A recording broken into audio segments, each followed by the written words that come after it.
Hopefully Japan can have a quiet year when it comes no more to fires. No more fires. But speaking of tragedies, that's a horrible way to segue into this. Let me restart that. Man, that's a great blooper. Yeah, no. Speaking of tragedies, a cyber attack on beer. Hello, I'm Jennifer, and welcome to the Krewe of Japan podcast, a weekly podcast where we take you on audio journeys through Japanese culture. This time on Krewe of Japan podcast. Welcome back to the podcast. Well, it's that time of year again where everyone reflects on everything that's happened in the year past. In today's episode, we're doing just that, but focusing on all things Japan. Catch up on some Japan news highlights that you might have missed during the year, or relive a specific moment in 2025 with us. We'll be going over the good, the bad, the sad, and the what the heck kind of moments. Let us be your guide through Japan's 2025. Let's get started.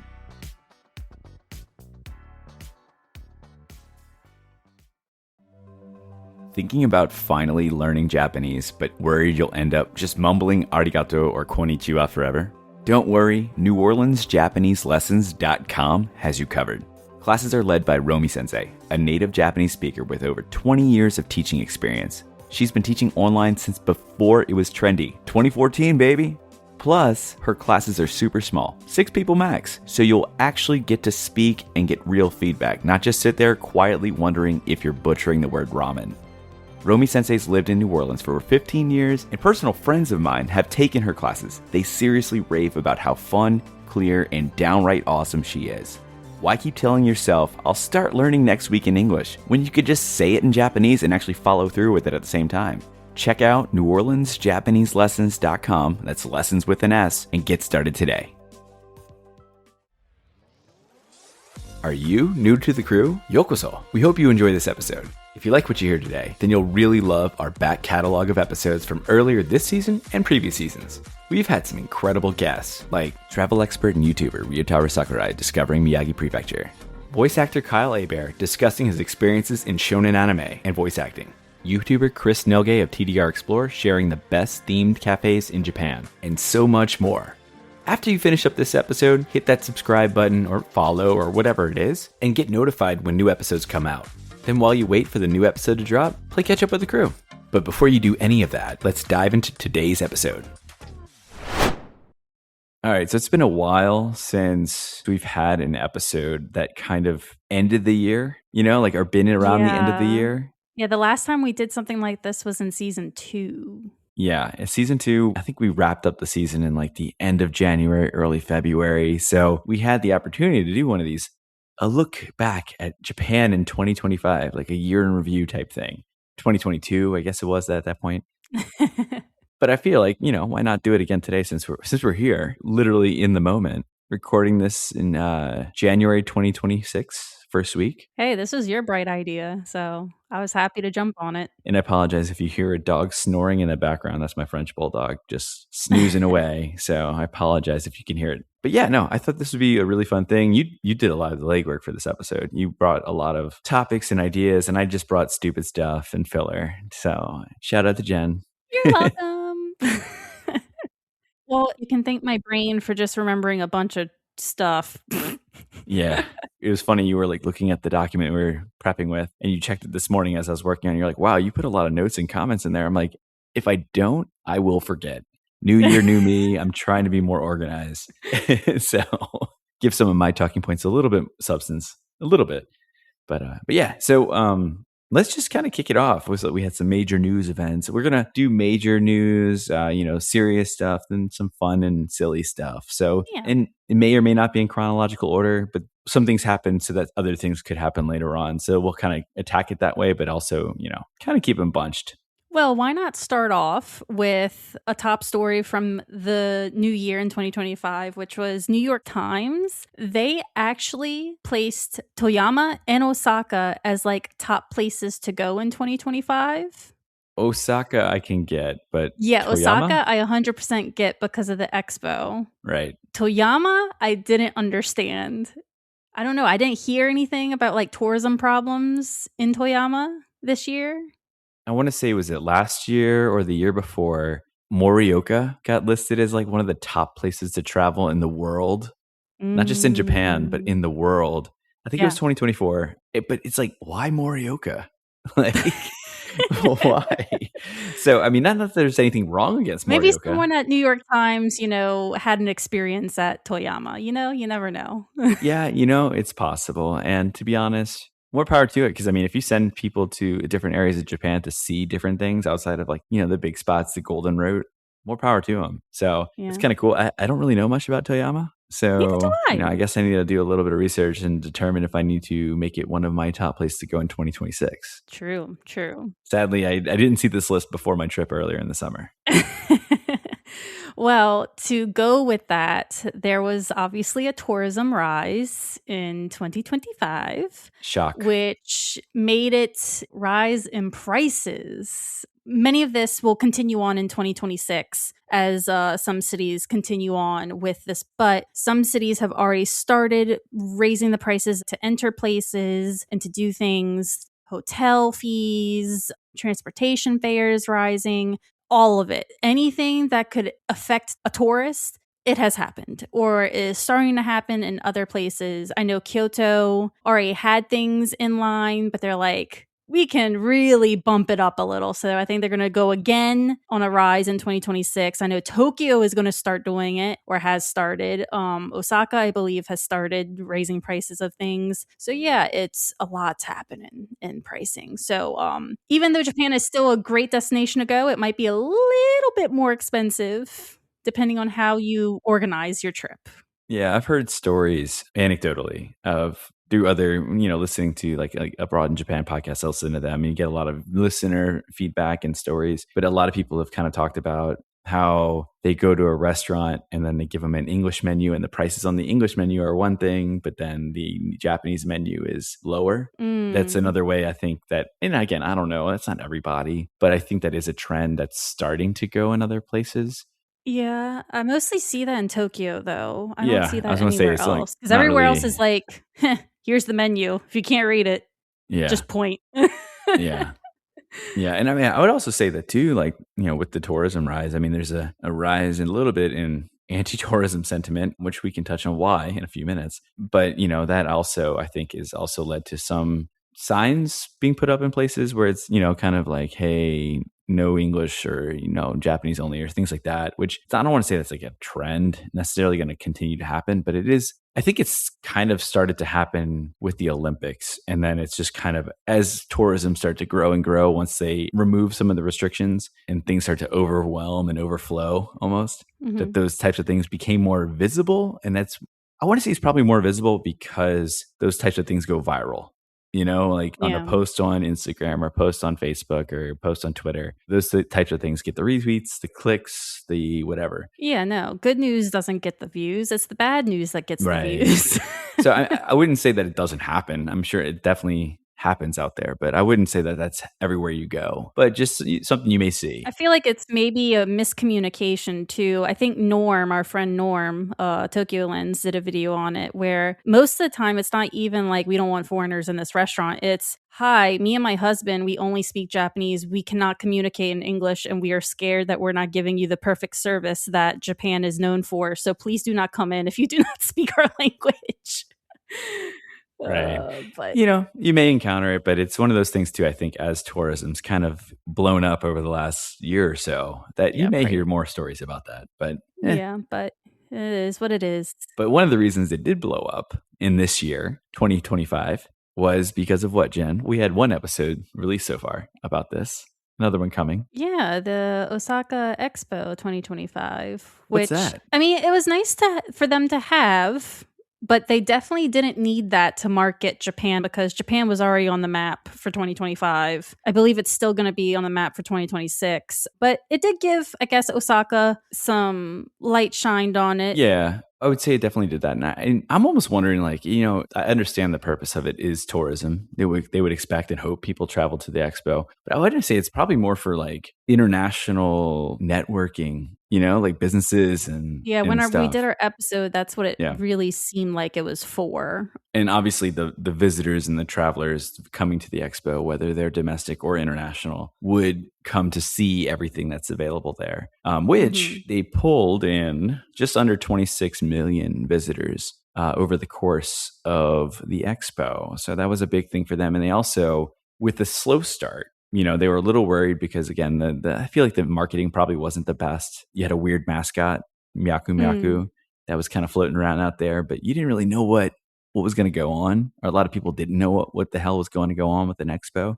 So I think the messaging and the marketing wasn't great in the beginning, but then word of mouth helped out, and they ended up hitting their break-even point in August. So they still had 2 more months of pure, I don't want to say pure profit, but they weren't bleeding money throughout the entire time. They started to turn it around, and it started to become a net positive for the country. Right. And at that break-even point was 116 billion yen, which is like $740 million USD. So, I mean, that's a lot of money. And that was the break-even point. So if they went anything beyond that, that brought in a lot of money for the country. Yeah, I'm sure they did, since it was, I think, until October. So yeah, it was like mid-October, right? I feel like it was mid-October. Yeah, so that's good. Yeah. But speaking of the expo, obviously we said it brought in a lot of tourists, but I'm sure Japan got a ton more tourists, not just for the expo, but like I said, because Japan was a hot destination for a lot of people this past year. And I phrase it as the year of the dumb tourists because I feel like this past year, all I've seen on Instagram and Facebook are like just these dumb tourist things happening, where it's like you would think people would go to a different country and have common decency and respect, but that is clearly not the situation. And we even had an episode on this, kind of. We had the social media episode. Oh yeah. And so like I'm thinking of instances of that, like stupid and we touched on that in 2024. That was recorded in No, no. But no, it was actually January. That's right. Yeah, sorry. no. Yeah. But still, it was early 2025 when we recorded that. It was. And so much more even happened. Right. So like I'm thinking of like the Tory Gate pull-ups. Mm-hmm. There was a story about an Australian dude that was stealing grave offerings, so like the sake. I think I remember hearing That's this. so messed up. Yeah. He made like videos, right? Yeah. Yeah, okay. I did see it. Yeah, I did. Yeah, that was really bad. Oh my God. Just disgusting. Just read the room, man. Just read the room. Yeah. And then there was like a foreign tourist who like kicked or hit a Nara deer, which, I mean, for those who've never been in Nara, do not know, like the deer are considered messengers of God. So like you literally just kicked a messenger of God. Like why? What? I don't know. Yeah.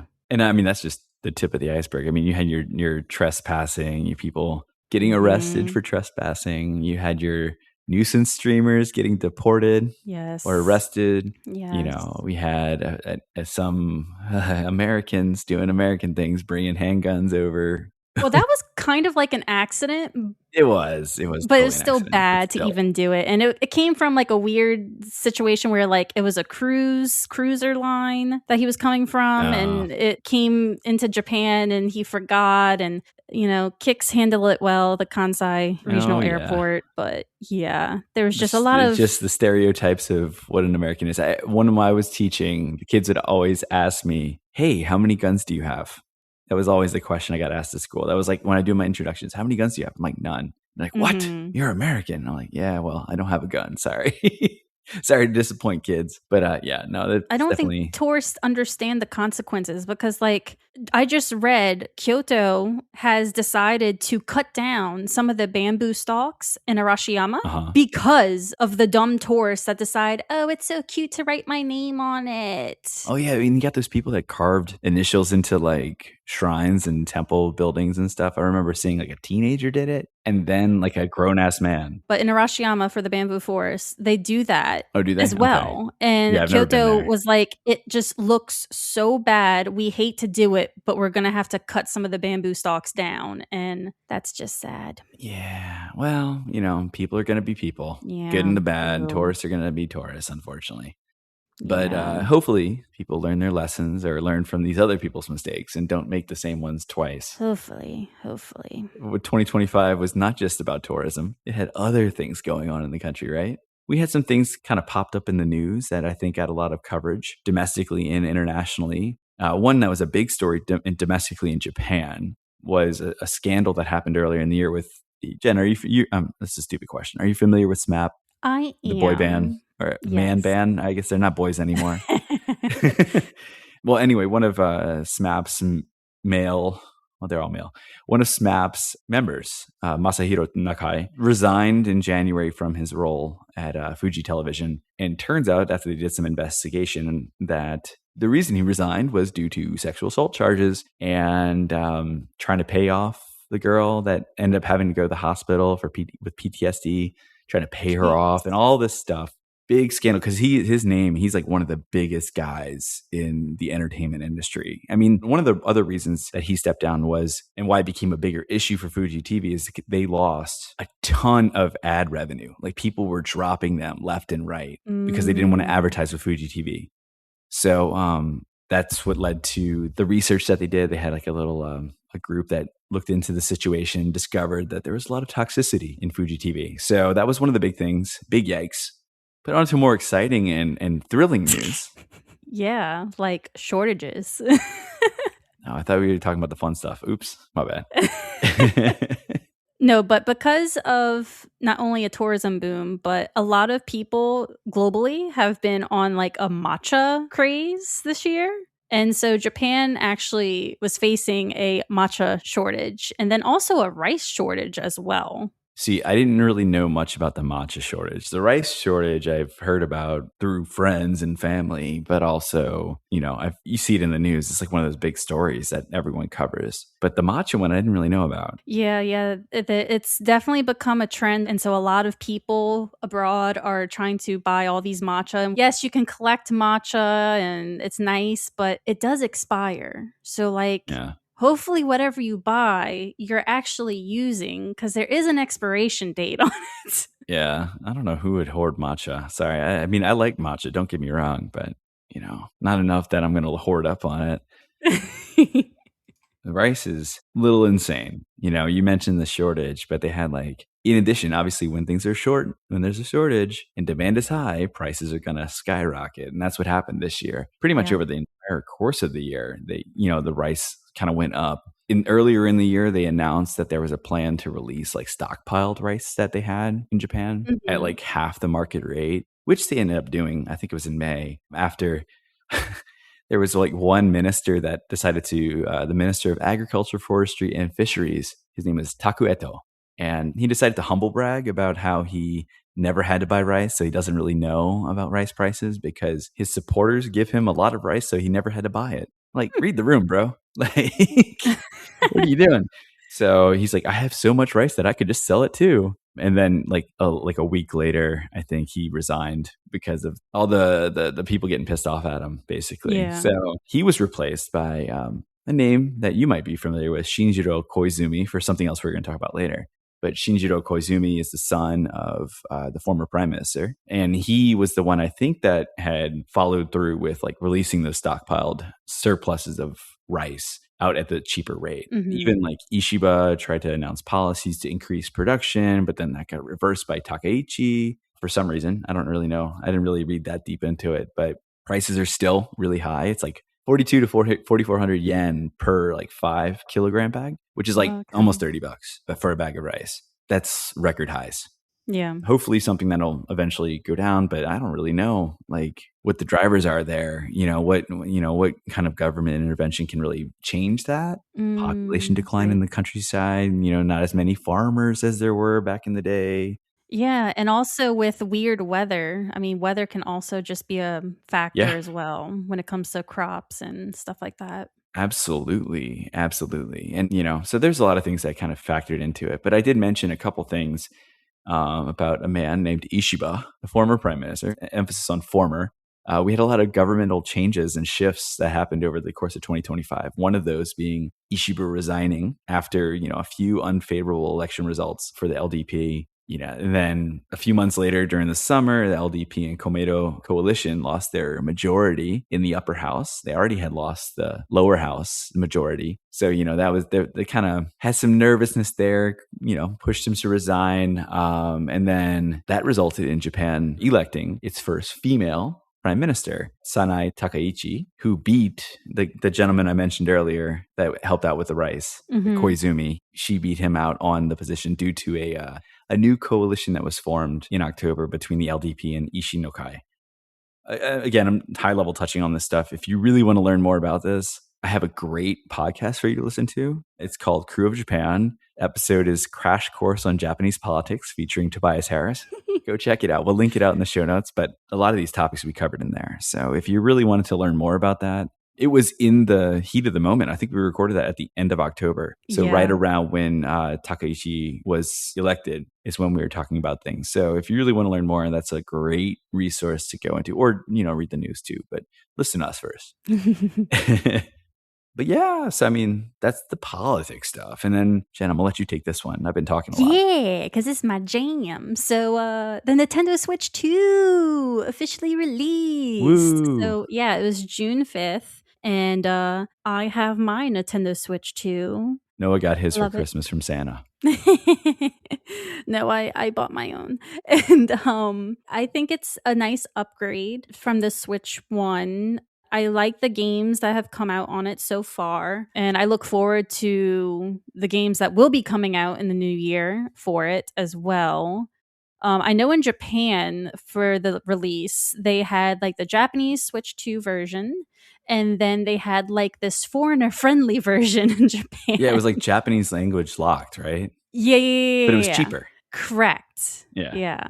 And then they had another one where it was like multiple languages, and it was a Japanese one. I believe it was like a lottery system. So like anyone who wanted it, you had to go into the lottery, and then you could have the opportunity to purchase it if you won that lottery. But it was like really weird because you couldn't pay with it with like a credit card from like the US or something. It had to be like a Japan payment kind of situation. They were really trying to, I think there was scalping they were trying to eliminate, but it was also... Yeah. I think that was the lead up to all the tariff stuff. So there was a lot of things going on that I think led to this. It's crazy. But yeah, I remember hearing about it. I think they were even like, people were trying to like look in to see if there was a way to switch it on to have language, updated or whatever. But there was like, there was some like old school, like region locking type stuff going on with those devices. So yeah, I mean, I am downloading all of my games for the Switch too. No more cartridges? Yeah, well, because it's not really a cartridge. I mean, I don't really need it for my shelf. My shelf is actually full of video games. I have literally no more room for video games. I see that. So this actually is in my favor personally because I can't fit anything else. And not to mention you get the cartridge and then you have to download the game onto the so like what's Switch the point? anyway. I just download it then.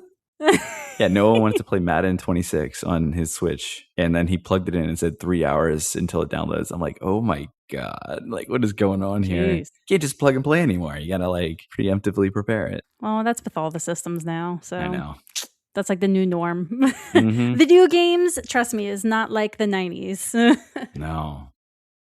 But Japan actually had some really weird disasters going on this year. In addition to just earthquakes, right? Well, they're not really natural disasters, but some disasters happened in Osaka specifically. They had 2 fires that broke out this year. One was in like a commercial building near Osaka's Tetsutenkaku Tower. Think of it as like their like TV tower that like Sapporo has. Oh, okay. And then they also had one which was, I feel, probably more notable, which was the one in Dontonbori, because it's higher tourist attraction in Osaka. And it actually resulted in 2 firefighters losing their lives. And because the location was next to the Don Quixote, the famous one with the Ferris wheel that is very questionable when it comes to working. So yeah, Osaka had a rough year, I feel. That's not great. Yeah. And I feel like it's also like that area is just so like densely. It is. It's kind of Dontonbori like if especially. something happens, it's like you have to worry about all those places are kind of like businessy places. So it's Right. like, okay, you have all these tall buildings. If something happens to the buildings, it could go over to another building. Yeah, it's rough. Yeah. The fire prevention stuff is a big thing. I think especially in like Tokyo, Osaka, the big, densely populated areas, it's really scary. You know how things. I think there was another one in Kyushu as well that happened. Really? I want to say Beppu. Let me see. Hold on. Beppu. Yeah, wind fueled. It's Oita. Sorry, not Beppu. Oh, okay. I was like, I Yeah. did not hear anything about Beppu, and I kind of follow really closely on Beppu. Well, it's mostly driven by wind. It was like wind fueled. Yeah. Like the fire happened, and then they carried the embers and everything throughout Yeah. a residential area. So it's not even like on top of each other, but like a little bit more spread out. But just it was massive. It was like 49,000 square feet or square meters, geez. not feet. And like 170 buildings burned. It was insane. My gosh. Well, hopefully Japan can have a quiet year when it comes no more to fires. fires. No more fires.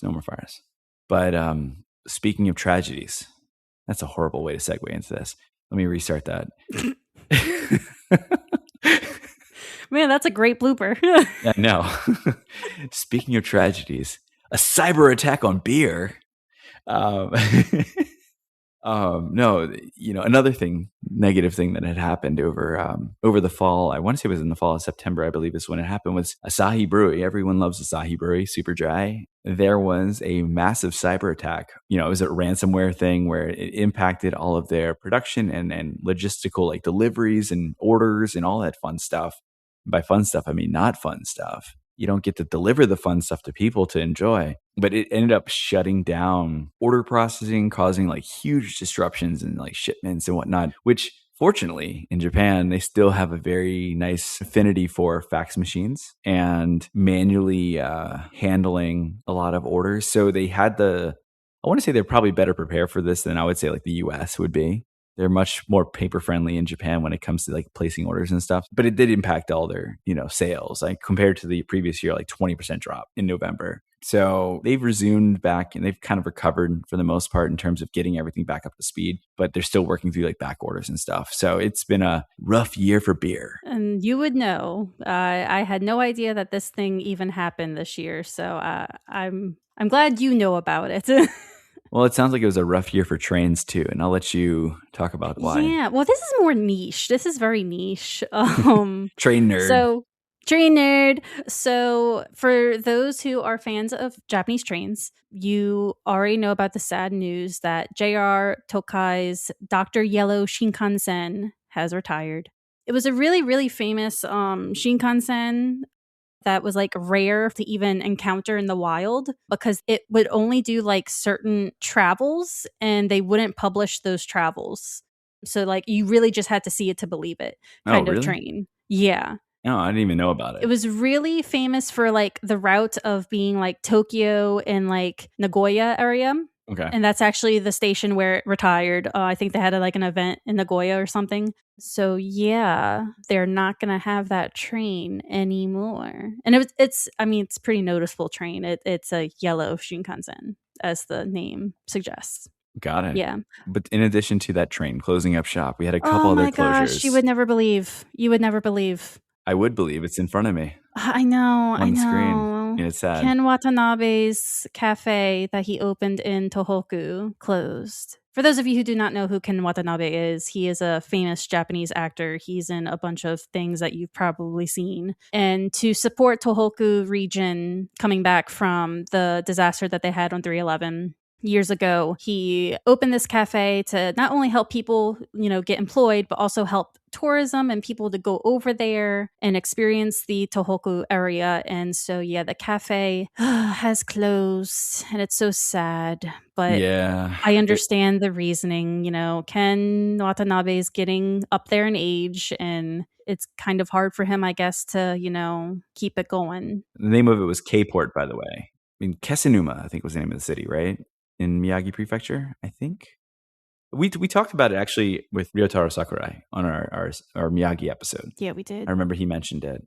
But yeah, so unfortunately, if you're going to Miyagi Prefecture and we're planning on going there, don't get your hopes up. It's unfortunately closed. But that's not the only cafe that closed. Jen, tell us about one other cafe that closed. For those who are like video game nerds or like anime nerds, the Square Enix Cafe closed this year, which was super sad because they had a really good section for like Kingdom Hearts, and I love Kingdom Hearts. And so, yeah, the Square Enix Cafe is officially closed. You will not be able to go there ever again. Tears. Well, we'll have to pour one out for the Square Enix Cafe, K-Port, and for the Dr. Yellow Shinkansen. But we can't pour it out with Asahi beer because of the shortage of, and matcha, obviously. We can't use matcha either. Can't pour out that either. So we'll have to restrict what we use for pouring one out for them. So I'm trying to think of a good segue into this, but... Okay, so now we're getting into the more like funny, silly, weird kind of news, not more like those bam headline kind of situations. But yeah, so it's just more Weird Japan. Yeah, I mean, every year Japan pulls out a kanji of the year. And this year's is kuma, which is bear in Japanese. And if you aren't aware, you will be now, that bear attacks have been on the rise in Japan. It's been kind of a prevalent thing. It's never not been there, especially if you go further north. A lot of people say, just be careful with bears. But this year has seen a crazy rise in the number of bear attacks. I think it was somewhere in between around 225 or 30 that happened between April and November, including 13 fatalities. Both were new records. In fact, I think that 8-month time frame surpassed the entire previous year in that 8 months. So it's kind of been on the rise. Bears have been starting to kind of encroach on like public domain, like schools and residential areas, breaking into backyards and stuff. Supermarkets. They go into the freaking supermarkets now. They're looking for the honey. Yeah, no, one went into a business area in like northern Japan, went into like department store, and yeah, so now you have people trying to think of like new ways to keep the bears out, and you're not going to like keep them officially out because I feel like they're coming into those cities to like get food. Yeah. So maybe the forest is no longer viable, and now they're coming and encroaching on cities up north. Yep. For like more food sources. This is triggering like government response and countermeasures to combat bears, using force in terms of hunting rifles and stuff. Self-defense force and police involvement in communities has been expanded to help counteract this, as well as the Environment Ministry earmarking a record 3.1 billion yen, which is about 21 to 22 million dollars USD, in their budget proposals just for bear countermeasures. So again, that's a record amount. So the government is aware. They're trying to find new ways to combat this. But one way, Jen, how you can protect yourself? You can get a bear shelter. You're going to have to enlighten me on that one. I just dropped the link in our little chat here. But these bear shelters are basically storage containers, like those shipping containers. Oh my God. You can buy it. It's like, I've been watching a lot of Fallout on Amazon Prime, and this reminds me of the vaults. You can get one that is equipped with food, a toilet. This is crazy. Solar powered energy. So you have a USB charger in there with you. It charges via the sun and the power of the environment. But you can get one of these and it can fit, I think they have different sizes. You can fit up to like 12 people in the biggest one, 12, 13. They call it Kumakon, which is bear container. Container, yeah. So if you are really, really, really worried about bear attacks, these guys have got you covered. So I'm actually going to put this link in the show notes because oh my God, when I was like kind of looking for stuff for this, I was laughing. They go into detail about, well, you know what? Bears are really strong. They can bite. They have this power. And they're like, well, these containers are made with this material that can withstand way more than that. That force and blah, blah, blah. So it's like they go into full on detail, and they have some like, I don't know. I'm sure these are AI generated photos in here, but they're just absolutely ridiculous. Absolutely ridiculous. Well, if you want like real assistance, I know for a fact that up north, like a lot of like camping stores that usually stock up on like bear repellent and all these like devices that can be used to like ward off bears. I know those have been like flying off the shelves, especially for hikers who are going hiking in the mountains. Well, I think a Kumokon couldn't fit on a shelf, so that's why it's not flying off the shelf. Oh, yeah, right. Yeah, no, that's definitely much more economical, I'm sure. And I mean, what are you going to do? Go into Kumokon and hang out there for 3 days while you wait for the bear to go away? I don't really know Nope. what these people are doing with these. But hey, you know what? I would be very unsurprised if the company that created Kumokon is the one that is like releasing these bears out into the public. I'm starting a conspiracy theory here. I think Oh, they are geez. trying to generate a reason for people to buy Kumokon. Again, I've been watching way too much Fallout, which is, I'm not Yeah. going to get into that, but yeah, it's just crazy. Anyway, Well, there's another live action that has been, the talk for Japan. not bears. There was a Not bear bears. movie that got canceled because of the bears, though. Did you hear about that? I can't remember the name of it. No, I didn't. There was a bear movie about like this monster bear who was attacking people, but because of all of the bear attacks, they decided to say, you know what? We're going to hold off on this right now. That sounds like a good idea. Yeah. It's too real world. But no, they did have a new film that came out, I think it was this summer, called Kokuho, which is a live action film about kabuki. It's literally dominating the domestic box office for Japan for live action films. It hit over, I think as of end of November, it was like over $110 million. 17 point something billion yen, which is the newest record for all-time highest grossing live action movie. And that's only after 6 months. So it's about a little boy who gets adopted into a prestigious family and then devotes his life into the art of kabuki. So if you're into that kind of thing, I don't even think you have to be into that kind of thing to enjoy it. But it sounds really good. A friend of mine from Australia was just traveling in Japan, and that was like her goal of the trip was to go see live action kabuki, but then also see the movie like when it was released. So I heard really good things about it. So if you're into it, I mean, kabuki is very interesting. I got to see a performance in Kyoto, and it was actually Naruto kabuki, whoa, which was even better. Whoa. It was I'm trying great. to think if I think I've seen kabuki before. I don't know. May have been a fever dream. I don't know. It's very amazing and quirky. I love it. It looks cool. I would love to go see another one. Well, Jen, there was another movie that dominated not just the domestic market in Japan, which I think it was released in the summer, but it's still like top 10 like weekly box office killer. But that's Demon Slayer Infinity Castle.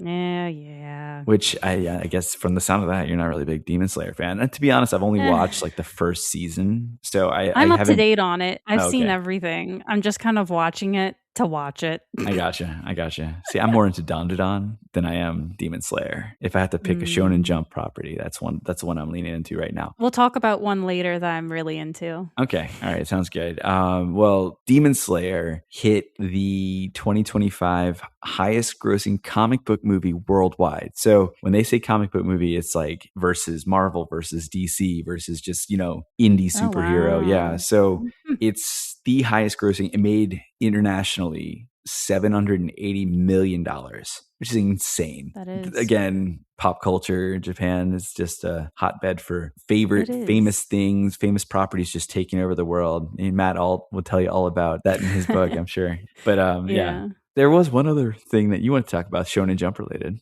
Yes! So, My Hero Academia, the last season, it happened. It's done. I mean, a new episode just did get announced for like May or April, and it's like a bonus episode. But like officially, the anime is over. I've been on the My Hero Academia train for like a while. I watched all of the seasons. I was following it the whole entire time. And let me just say, if you dropped My Hero Academia, please go back to it. It is amazing. It was so great. I was very thoroughly happy with the outcome at the end. I'll take the extra special episode that's coming out in 2026 that I think it just adapts like one chapter of the manga. It's kind of like is going to act like an epilogue, but it is so good. Please watch it. It is so good. I've watched some of the anime, but I only read from start to finish the manga. So I know what chapter they're referring to, I think. Mm-hmm. So I wasn't sure if they included that in the series finale. So it doesn't sound like it. And I'm not going to spoil for anything. But yeah, it's definitely a good show. I need to get back into it. I think some of the stuff that I know I read about in the manga, I think it would translate better on screen following action fighting scenes like that, like really intense ones in manga form is really hard. Yeah, no, the fighting scenes are so good. Yeah. So good. And like the dialogue of the heroes and the villains are so, so good, especially the villains. Like, if you are on social media, you know everyone's cosplaying those villains. And I will say, the reason why I'm pointing out My Hero Academia specifically, and I think we've talked about this in one of our anime episodes of when we divided it into like 3 parts of like greatest anime of all time or whatever. This is important because My Hero Academia is kind of like considered the new big 3. And it was so long running that now we are officially, it is over. And so yeah, the and journey is without done. digressing this into we could probably do a whole nother episode about this, but would you consider My Hero Academia, I don't know, Jujutsu Kaisen and like Dan? I'm not saying only those, but is that like a new generation of like Shonen Jump type stuff? So I think My Hero Academia is more with like Attack on Titan. Oh, okay. Because Jujutsu Kaisen and the Dan, whatever you want to call it, obviously I don't watch it from that comment. Those are like more newer era kind of anime. So I'm thinking more in the line of like Attack on Titan kind of anime for My Hero Academia, just if we're talking about timelines of things. I gotcha. Okay. But yeah, no, if you want to talk about anime more, I am totally down. Well, I got one more anime topic then. It was the last 2025 was the 30th anniversary of Gundam Wing, which was, I think, for a lot of people my age, if you got into anime, you probably got into it because of Toonami. And if you got into it because of Toonami, you probably ran into Gundam Wing at one point in your life, whether it was that or Adult Swim. So they had a big celebration of it. They released a new manga. They had some short clips. They had a lot of like merch, redesign of characters and Gundams and things like that. A lot of cool promotional stuff. So it was like more of a celebration of this series. So that was just something that happened over 2025. You know, again, just touching on the fun stuff. Now, the not so fun stuff, this is still manga related to an extent. It's also natural disaster related to an extent. There was a huge scare in July about this massive earthquake that was going to happen in Tokyo. Was that where it was supposed to happen? It was specifically just in Japan, but yeah, it was like Tokyo-ish area, and it was just like a prediction from like a prophecy from a 1999 manga called The Future I Saw. Yeah. It's by Ryo Tatsuki. Yeah. Yeah. And the reason why this became like a prophecy thing is that I think this mangaka had done this before. Like, I think there was something that he put into print almost to the almost exact, like predicted it. Yeah. Years in advance, and then it came true. So in this manga, he also discussed this date specifically in July. I think it was like the 2nd or 3rd. It was early July. Yeah. And as a result, like this manga is like really big in like East Asia. As a result, like there were tons of travel cancellations and a short-term dip in tourism, specifically out of like China and like other Asian countries where a lot of tourists maybe follow this manga or are familiar with it and absolutely wanted nothing to do with this earthquake. And so they canceled trips and they had people like bailing on flights. I don't know if they had the flights still, if they just canceled the flights altogether, but like flights were like empty. Just interesting. Well, you know, earthquakes are scary. They're scary things. Absolutely. I can understand the, you know, paranoia and the scare, but we're happy to report nothing happened. Yeah, nothing happened, fortunately. But it was all over the news though. Like it was getting a lot of coverage. It was all over the news. Everyone was talking about this thing. Speaking of earthquakes though, it's an earthquake in the dohyo. There is, which is a sumo ring for all you guys out there. There is a new rikishi, sumo wrestler out there that is taking the sumo world by storm. He's a 21-year-old Ukrainian named Aonishiki as his sumo name. Unfortunately, I don't know his actual name. And I'm not going to, if I did look it up, I'm not going to try to butcher it or pronounce it. So I apologize. So I'll just go with Aonishiki. He was named Ozeki after winning his first Emperor's Cup back in October, I believe. And it's the fastest rise to Ozeki in sumo history, which is only in 14 meets. He moved to Japan. I think he left Ukraine and then went to Germany. And then from Germany came to Japan and arrived in April 2022 and made his grand sumo debut in September 2023. So it's only been 2 years since he made his debut.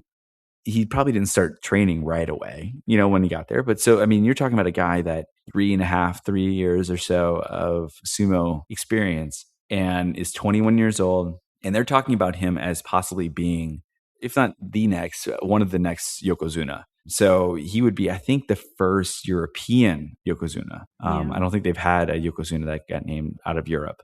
So just a name to keep your eye on if you're interested in sumo. Ao Nishiki is his sumo name. Good for and he's him. been taking the world by storm. Nice. Well, speaking of winning. And food, because sumo wrestlers love to eat. Well, you know that Kit Kat is representation of like winning. Hitokatsu, right? Yeah. And so Pizza Hut in Japan introduced like a limited time Kit Kat melt. Think of it as like a puff pastry with like Kit Kat flavoring on the inside.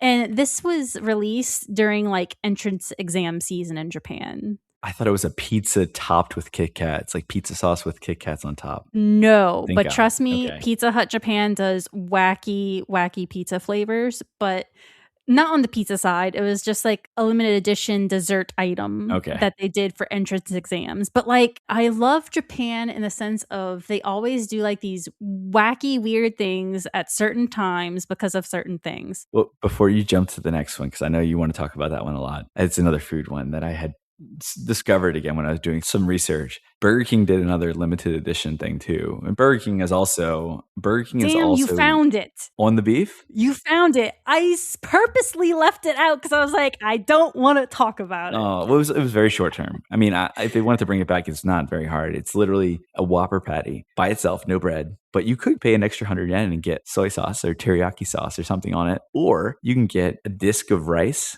And I say disc, it's like a circular shape that's like probably like a hockey puck, on top of your patty. So, and it's served in like a little like plastic dessert container type thing. So it's like you're eating a salad without the salad, just the patty.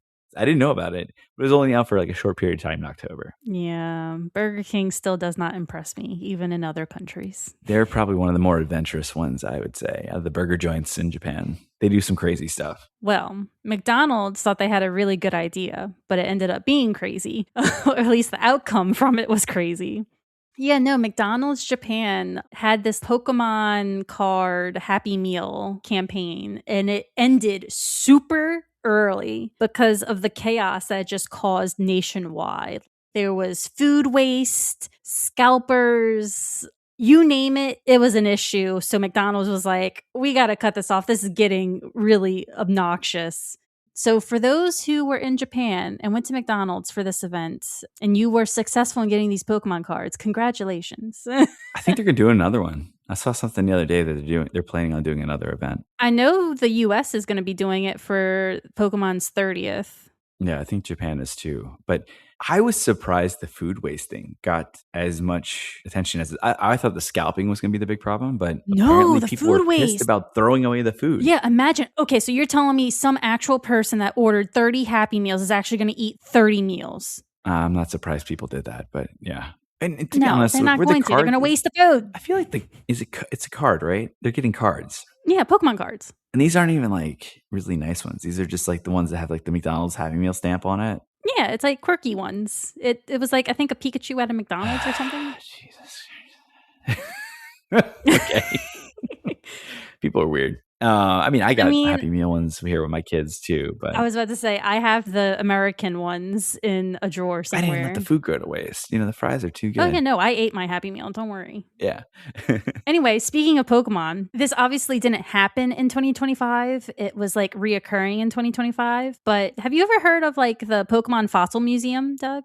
Yes, I have. Okay, so they announced in 2025 that they would have a US version of this Pokemon Fossil Museum in Chicago. Oh, only in Chicago? Only in Chicago. I don't think it's actually doing like a professional US tour. I think so far they only have plans for Chicago. Okay. Which sucks because I would like to go see it. Well, Chicago's not that far. Yeah, no, I'm not going to Chicago. But officially, the Pokemon Fossil Museum will be ending in 2026 in Japan. I believe its last run is at one other place in like the spring. So they'll be done fairly soon in Japan. But yeah, so it was announced this year that it would actually come to America. That sucks that it's ending though. I kind of wanted to go, but Yeah. it looks cool. And it was a traveling one. It would go to different prefectures and different really? museums and different. Yeah. I didn't know about that part. Damn. Yeah, it started, I think, in like 2023. Okay. 2024, 2023. And it just kept traveling across Japan. So, yeah, it was very interesting, fun. Bummer. Damn. Well, going forward to 2026, which I am super excited about. I will say for travelers that are going to travel in 2026 to Japan, I know it seems like you shouldn't do it now, but like you never know what's going to happen as the time goes by. But I would say like get your yen while you can. Sorry, I needed to. It was the opportunity was there. But yeah, while the exchange rate is still pretty good, I definitely suggest it if you are planning to travel to Japan in 2026.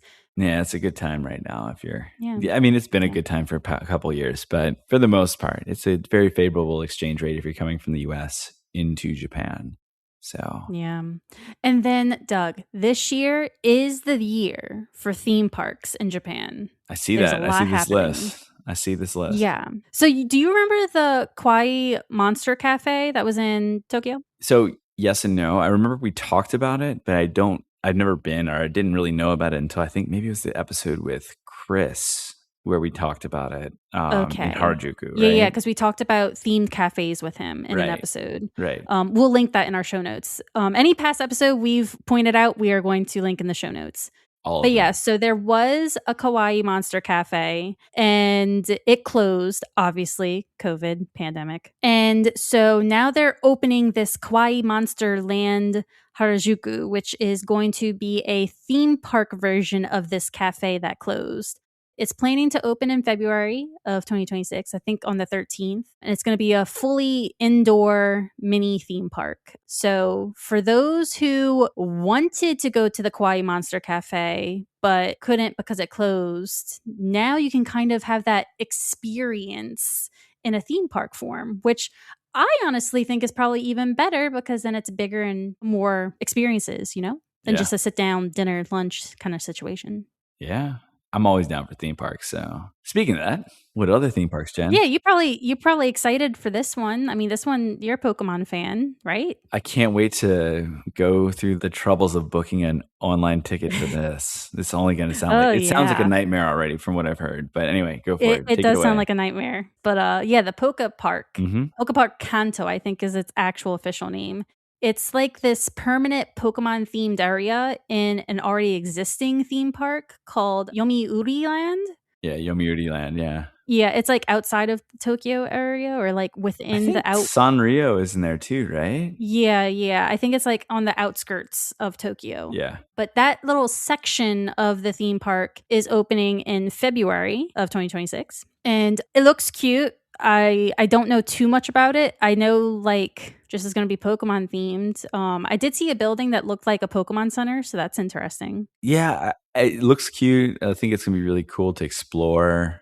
I mean, I don't know. I'm not trying to overhype myself for it because I love what they did with Mario Land. I think it's going to be very Instagrammable and I think that's what it's going for. Like, oh, look, you can do all this stuff. But in terms of like theme park, you're probably going to be paying out of your booty hole to like get in there, right?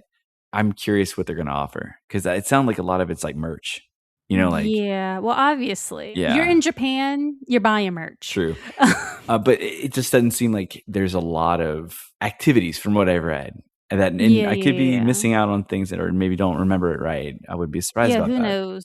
But I'm sure social media will let us know. Absolutely, they'll let us know before I get there. That's for sure. Yeah. Well, I feel like it may not be too chaotic for you to get any kind of tickets for this because if I remember right, they have like two separate systems. One is for the Japanese and one is for the tourists. I'm probably more worried about the tour side because they're probably going to have a smaller volume, right, of tickets. So who knows? We'll see. And then I know you're not a fan of Disney. I like Disney. Am. I love Disney theme parks. And so this year, 2026, Tokyo Disney Sea, which is their second theme park, is going to be having their 25th anniversary celebration called Sparkling Jubilee. And it's going to be running from April 15th to March 31st of 2027. Okay. So almost a whole year of celebrating, but it starts in 2026. And that is super exciting because, for those of you who do not know, Tokyo Disney Sea just opened up its Fantasy Springs. It has like Rapunzel, it has the Frozen characters, it has Peter Pan, those kind of, I think it was just those 3 worlds in that area. And it even has its own hotel, Fantasy Springs Hotel. And so, yeah, that's super exciting that it's celebrating 25 years. It's a really good park, honestly. I like Tokyo Disney Sea. I find that it's more geared towards the adults than the children. Obviously, children can still go. It's Disney. But I definitely feel like it's more like date scene kind of atmosphere. I actually stayed in one of the Tokyo Disney Sea resorts, the Mirakata, and that was a really good experience. I really enjoyed it. Nice. So yeah, for those of you who are maybe traveling to Japan in 2026, especially in like the spring, maybe check out Tokyo Disney and go to Disney Sea and enjoy the celebrations. I don't know exactly what is going to happen. I would imagine limited time items, foods, Oh, I'm sure. maybe some kind of new show or parade. I'm sure they're going to have a ton of stuff on their radar for that.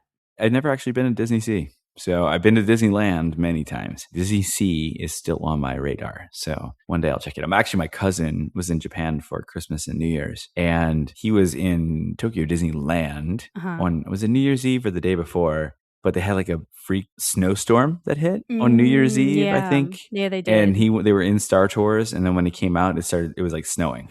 But he got some really awesome, like picturesque stuff, like, I'm the sure castle in the snow and all. Oh man, it looked really cool. He did. Yeah. So, but anyway, enough of the theme parks. What else are you excited about? I'll tell you what I'm excited about. Godzilla -0, which I don't even know what -0. It's not even a number, but I'm excited about this movie. I think it's going to be really good. I was pleasantly surprised with Godzilla -1. So I think this one, if it has a sequel, should be hopefully pretty good too. Yeah. But other pop culture stuff that's coming up. This is again up your alley. They got Pokemon Pokepedia. Pokemon! That's the video game, right? Where you become a human. Yeah, but you're not really I'm human. so excited. I'm going to pre-order it. I'm so excited. And then just the fact that it is Pokemon's 30th anniversary, which I already did say that. But that means this is a big year for Pokemon. And it kind of already got leaked, but a new gen is going to be announced, possibly. Is it Wind and Waves is the thing I heard? That is what I saw. I do not know how true it is, but that is the leak. So we will see when they make this announcement. I'm sure they'll have something in February, kind of like a Pokemon Direct, I'm sure, in February, to talk about the 30th anniversary and how they're celebrating. And like I said, they're celebrating also with McDonald's. They're going to have a thing in the US. I'm sure they're going to have something in Japan, but we'll see how they work that out. It'll be going on worldwide. Yeah, but I'm so excited. 30 years for Pokemon. Woo! Yeah, I love Pokemon. I know. I'm about to say, like, do we need to have another episode? I feel like we've done like 5 episodes on Pokemon. Listen, give me an excuse, and I will talk about Pokemon. We'll see where we're going for the next season. It might be too late, you know. I know. Maybe we'll be able to do the card game thing again that we wanted to do this past year. Oh yeah. But all right, so we got a couple other things we want to hit on before we wrap everything up. So Jen, take us away with the next one. So Japan has, I guess, won the bid for this multi-sport event called the Aichi Nagoya Asian Games. It's happening in 2026 from September 19th to October 4th, which is really interesting because I feel like Nagoya is really trying to up their tourism, trying to get it from Tokyo and Osaka. And I feel like this is probably a good opportunity for them to gain that traction because there are tons of sports followers around the world and in Asia, specifically Asia Games. So yeah, this should be a very fun event for sporting fans. And Nagoya is a great city, so I think it's a really good city to have it in. Honestly, I've been, and so and I mean, we'd be remiss not to even just mention the World Cup happening in Japan. I think they got a bad group in terms of like just who they have to play to get into the tournament. Bad in terms of like it's going to be a difficult group. So I am curious to see how they do. I would love to see them succeed again. They're always exciting to watch. But that is another thing in 2026 that I know will take Japan by storm in the summer when it's going on in the summer months. World Cup fever will be kicking off again. So just keep that in mind if you are traveling to Japan, and like I will be there during some of the World Cup craziness. I might have to check out a game live while I'm in Tokyo. So, I could also check it out live in the US, but that would cost a lot more money than watching it at a place in Tokyo.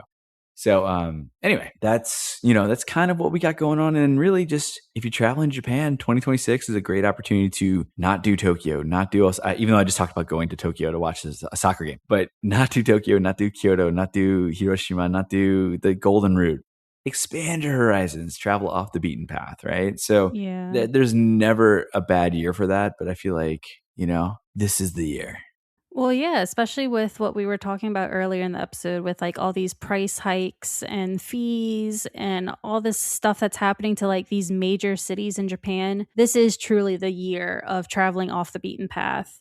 I cannot express it enough. I know I have a friend who's going to Japan in May for 4 weeks. He's traveling and he was going to totally stay in the Tokyo area and then like in the neighboring prefectures. And I was like, dude, West Japan, just go enjoy. Yeah. Keep going. Just keep going and don't stop. Like just keep going. Get away from all the tourist areas. Lots of fun untapped things. And not untapped really, but like just lots of fun stuff that doesn't get the coverage that it should. So exactly. And I hope, in 2026 with our season 7 of the Crew Japan podcast, I hope we have another cool travel episode where we can just talk about another kind of off the beaten path area, especially one that I love personally. I really hope we can do something with it. Not going to say it right now, so it'll be a surprise. But seriously, if you're traveling Japan, go off and enjoy. That way trust me, those places are probably very much more welcoming than the typical Tokyo and Osaka and Kyoto that are so used to tourists. They're just like, okay, you're here. Yeah.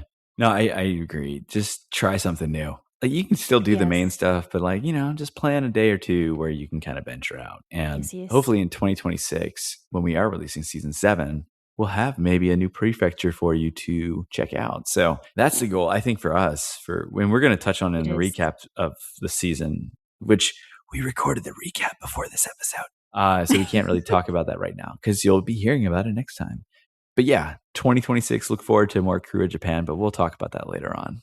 And that's all I got, Jen. I don't know. I think, yeah, no, that was a jam-packed 2025, and I'm sure Japan's going to have a lot of news in 2026 that we could cover if we wanted to. Just we'll see how the delays go with the editing next. Yeah, no. But I think Japan's going to have a good 2026. Yeah. I'm hopeful. I am too. I think the world wants it to happen. And we all want to have a good 2026. So I think we are hopefully pointing in the right direction and move towards it. So, and I think with that said, the right direction for 2026 is to end this episode before we keep rambling on too long, right? That's only you. That's a you problem. I have no problem. All right.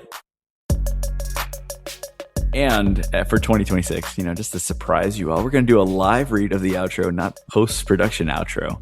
It's going to be a live read. So thanks again for joining us for this week's episode with me and Jen only, talking about the review of 2025 in Japan and all the news stories. So again, thanks so much. We really appreciate all of you guys listening out there, guys and gals, sharing your downloads and your views or your streams or wherever the hell you're doing. If you aren't already, which I'm sure you already are, feel free to click that like and subscribe button while you're sitting here listening to us. I'm waiting for you to click it right now if you haven't done it. So if you want to, click on it, like it, leave us a little 5-star review, a little, you can't see me on the camera dancing, but I'm doing a little dance because I'm trying to buy myself time during a live read. But let us know what you think of the podcast. We'd love to hear from you guys. So just again, we really appreciate everything, all the support. And, if you want to reach out to us, you can hit us up on email. It's crewofjapanpodcast@gmail.com. And find us on social media, Crew of Japan, pretty much everywhere. So just search Crew of Japan, KREWEOFJAPAN. And I'm forgetting the rest because it's not written down in front of me. I'm just going off the top of my head riffing. So that's it for today. Until next time, later, Jen. Gosh. Bye. Bye.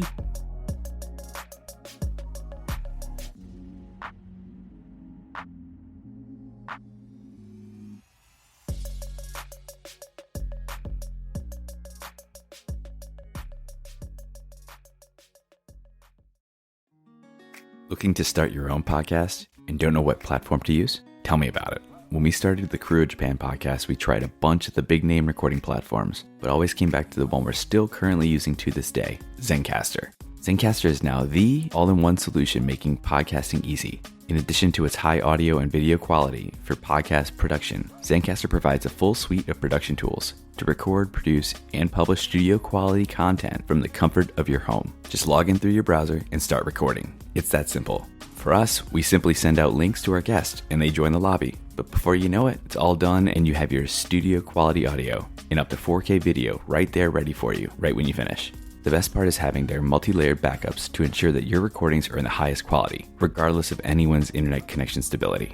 With Zencastr's all-in-one podcasting platform, you can create your podcasts in one place and distribute to all the major destinations. It's really that easy. Go to zencastr.com/pricing and use our code KREWOFJAPAN, KREWEOFJAPAN, and you'll get 30% off your first month of any Zencastr paid plan. We want you to have the same easy experiences we do for all of our podcasting and content needs.